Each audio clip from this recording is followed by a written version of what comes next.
नमस्कार दोस्तों। आज हम सुनेंगे महाभारत और पुराणों से जुड़ी एक दुर्लभ कथा। ये कहानी है ऋषि अंगिरा की, जो तपस्या और धर्म के मार्ग पर चलकर अग्नि देवता से सीधे जुड़े।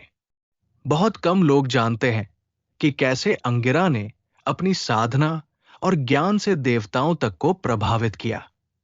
ये कथा हमें सिखाती है कि सच्ची शक्ति और धर्म का मार्ग त्याग और तपस्या से होकर जाता है। अंगिरा बचपन से ही ज्ञान और तपस्या में लीन थे। वे अपने गुरु के आदेशों का पालन करते और दिन रात साधना करते रहते। उनके मन में कभी अहंकार नहीं आया और न ही लालच का प्रवेश हुआ। उनके माता पिता ने भी उनकी साधना और त्याग को देखकर आशीर्वाद दिया। ऐसा कहा जाता है कि अंगिरा की तपस्या इतनी गहन थी कि पृथ्वी पर उनकी उपस्थिति से भी वातावरण में पवित्रता फैलती थी। सभी लोग उनके पास शांति और आशा लेने आते थे। अंगिरा की तपस्या देखकर देवताओं को भी उनके ज्ञान और शक्ति की जानकारी हुई। एक दिन अग्नि देवता स्वयं उनके सामने प्रकट हुए। अंगिरा ने उनका स्वागत विनम्रता और भक्ति से किया। अग्नि देवता ने कहा कि उनके तप और सत्य ने उन्हें प्रभावित किया है। उन्होंने अंगिरा को वरदान देने का निर्णय लिया, लेकिन यह वरदान केवल सत्य और धर्म के मार्ग पर चलने के लिए ही था। उसी समय पृथ्वी पर दानवों ने आतंक मचा रखा था। वे गांवों और नगरों में आग और विनाश फैलाते थे। देवताओं को भी उनके विनाश से रोक पाना मुश्किल हो रहा था। तब उन्होंने ऋषि अंगिरा से मदद मांगी। अंगिरा ने देवताओं की प्रार्थना सुनी और कहा कि वह केवल धर्म और न्याय की रक्षा के लिए अपनी शक्ति का उपयोग करेंगे। ये शक्ति अहंकार या लालच के लिए नहीं दी जाएगी। अंगिरा ने अपने तप और ध्यान से शक्तियों का संचार किया। वे अग्नि देवता के वरदान से दैवीय ऊर्जा को नियंत्रित कर सकते थे। इस शक्ति से उन्होंने दानवों को भयभीत किया और उन्हें अपनी असली ताकत दिखाने से रोक दिया।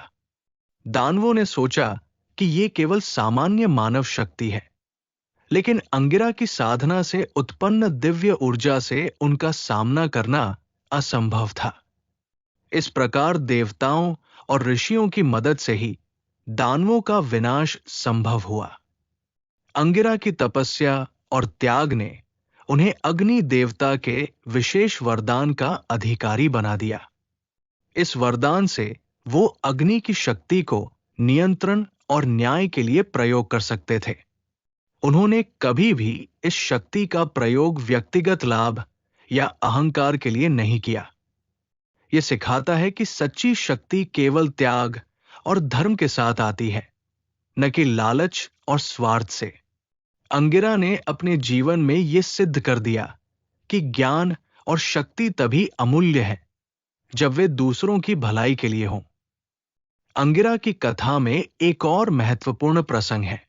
जब उन्होंने दानवों को परास्त किया, तब कुछ देवताओं ने उनकी परीक्षा लेने की सोची। उन्होंने अंगिरा से पूछा कि क्या वो अग्नि की शक्ति का प्रयोग केवल अपने लिए करेंगे या सभी के लिए। अंगिरा ने उत्तर दिया कि यह शक्ति केवल धर्म और न्याय की रक्षा के लिए है। इस जवाब ने देवताओं को भी आश्चर्यचकित कर दिया। वे देख सकते थे कि अंगिरा का मन शुद्ध और निष्कलंक है। इसके बाद अंगिरा ने कई गांवों और नगरों की रक्षा की। वे हर जगह बिना भेदभाव के गए और दैवीय शक्ति से अधर्मियों को भयभीत किया। उनकी साधना और त्याग की वजह से लोग उनके पास आकर आशीर्वाद लेते। अंगिरा ने यह दिखाया कि सच्चा ऋषि वह है जो शक्ति को धर्म के लिए प्रयोग करे, न कि अपने अहंकार के लिए। उनकी साधना और तपस्या का प्रकाश दूर दूर तक फैला। यह कथा आज भी हमारे लिए प्रेरणा का स्रोत है। अंगिरा की साधना से हमें यह भी सीखने को मिलता है कि तपस्या केवल ध्यान और योग तक सीमित नहीं है। सच्ची तपस्या का अर्थ है कि आप अपने मन और वचन को नियंत्रित रखें। आपकी शक्ति, ज्ञान और वरदान केवल तभी फलदायी होते हैं जब आप उन्हें निर्मल और निष्कलंक उद्देश्य के लिए प्रयोग करें। अंगिरा ने जीवन भर यही सिद्ध किया, इसलिए उन्हें महर्षि और देवताओं का प्रिय ऋषि माना गया। दोस्तों, यह कहानी हमें सिखाती है कि जीवन में सबसे बड़ी शक्ति धर्म, सत्य और त्याग में छिपी है। अंगिरा ऋषि की तरह हमें भी अपने मन को शुद्ध रखना चाहिए और किसी भी शक्ति या ज्ञान का प्रयोग केवल सद्भाव और न्याय के लिए करना चाहिए।